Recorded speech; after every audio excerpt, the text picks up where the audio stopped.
I had a successful career in public health. I'd gotten my master's degree.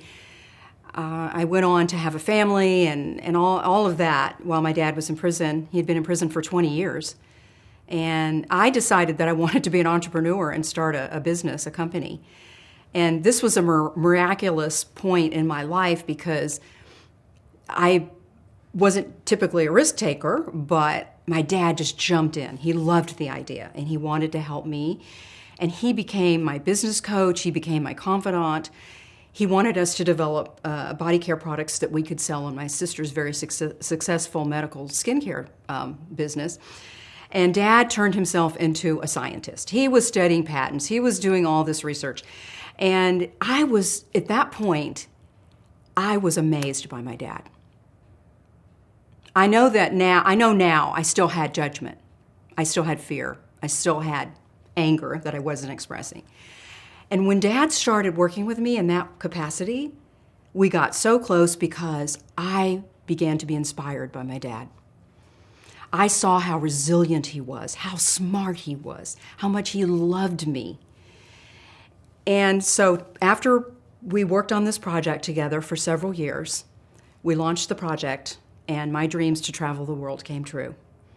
I was president and CEO of LJR Inc., Lynn & Jerry Ross Incorporated, and I was traveling the world launching our products in Paris, Singapore, Sydney, Sweden, all over the world.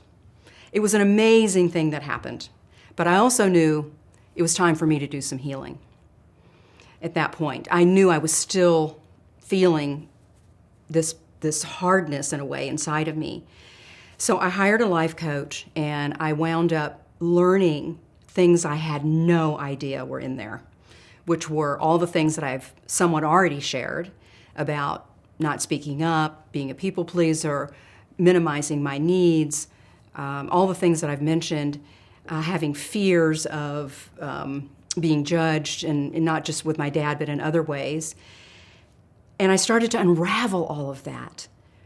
And when I did, I began to realize that it was this healing that I had been denying myself, that I had been afraid to go into those places. But I learned that through this process that going into those places was, first of all, not nearly as scary as I thought it was going to be.